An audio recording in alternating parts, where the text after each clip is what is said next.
Hello everybody and welcome back to Project Forge UK. I'm Danny and it's a cold old morning again, and I thought I'll cheer myself up and I'll go to work in the Evo and back.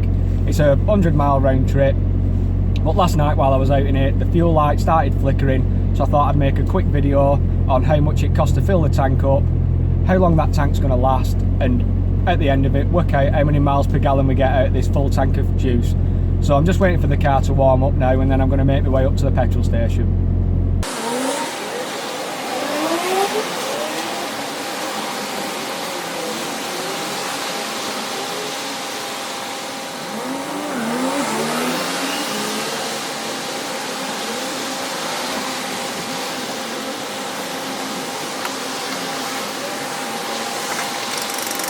As you saw in the clip there of me filling it up, it cost £49.88 and I got exactly 39 litres in with the nozzle clicking.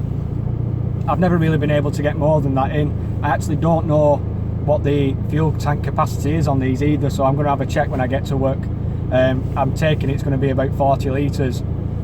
I've reset the trip meter now. I'm going to use the car over the next week or as ever long as it takes for the fuel light to come back on, which is probably going to be 2 days.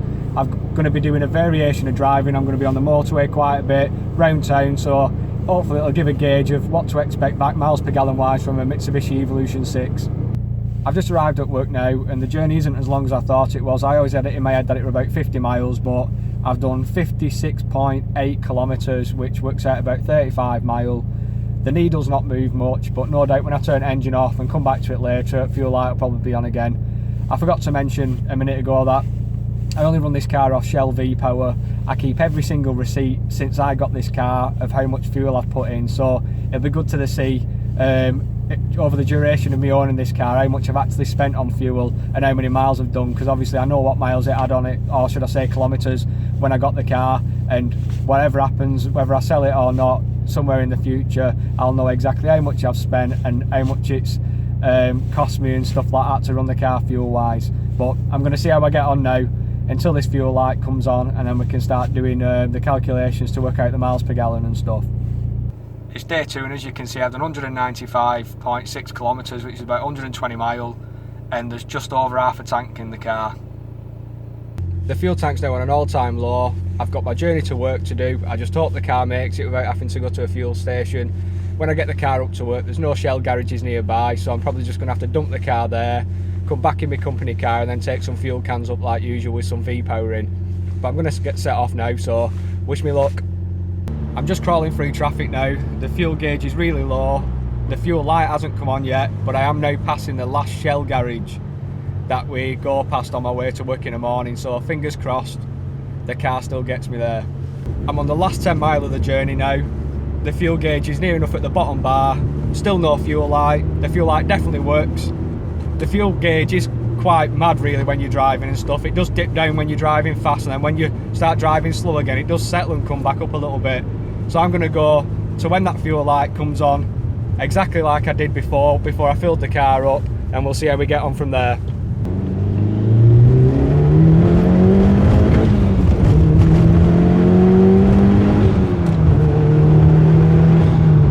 The fuel light has literally just come on now as I pulled up at work. It did pulse once when I was coming over the tops then, and I've done 342.1 kilometres, which equates to 212 miles. Now, we're going to do the equation now, which works out your miles per gallon, which is quite simple, and I'll fire it up on the screen. So to work out your miles per gallon, it's your mileage that you've done, which is 212 miles, divided by how many litres we put in, which was 39, which then gives you your miles per litre. So if we do 212 divided by 39, that gives you 5.43 miles per litre. You now take that figure and you times it by 4.544, which then converts it to miles per gallon, because there's 4.544 litres in a gallon.